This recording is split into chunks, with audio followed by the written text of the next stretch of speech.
deții Bitcoin, nu vrei să-l vinzi, te uiți că în ultimii 5 ani au crescut cu 180%, aproximativ 180% anual, vrei să scoți profitul, hai să-ți arăt cum corect să faci în finanțele descentralizate. Deci vom scoate profitul prin împrumut. De exemplu, avem $100, Bitcoin, de exemplu, ne ducem pe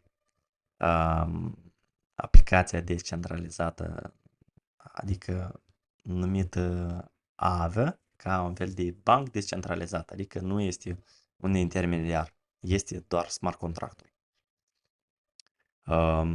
Așa, îl punem în supply, așa, $101 și 96 de bani aproximativ.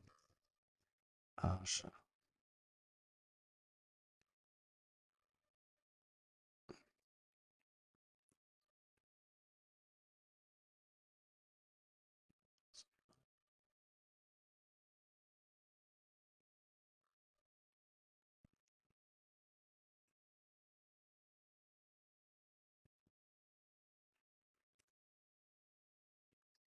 Așa, a durat vreo câteva secunde. Așa, la momentul actual, prețul unui Bitcoin este, țin minte, 100 și...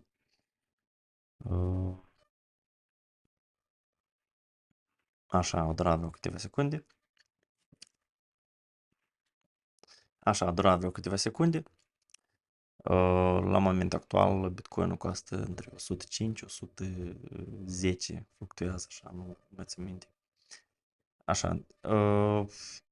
Bitcoin de $100, putem să luăm împrumut USDC. Asta e, de exemplu, maxim posibil dintr-un, de exemplu, un Bitcoin putem să luăm, de exemplu, $70.000.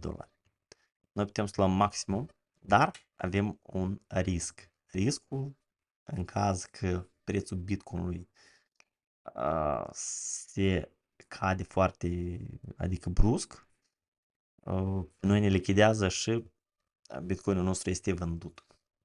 Dar, adică luăm un low risk, să spunem așa, luăm un $30. Asta pe noi undeva să ne lichideze la undeva aproximativ, cred că vreo $30.000. Așa, luăm un împrumut de $30.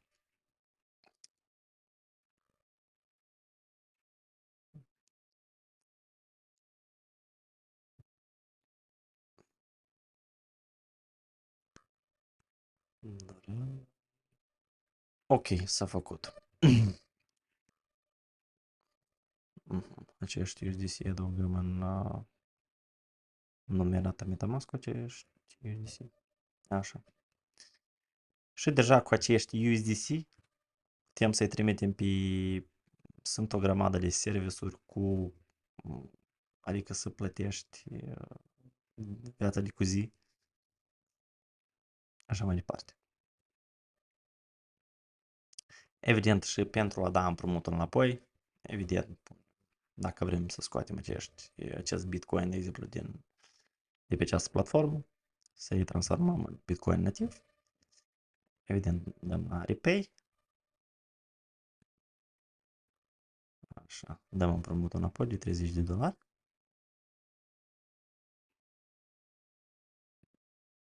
Confirm. Ok, am dat împrumutul și acum putem să scoatem Bitcoinul înapoi. Așa. Confirmăm tranzacția.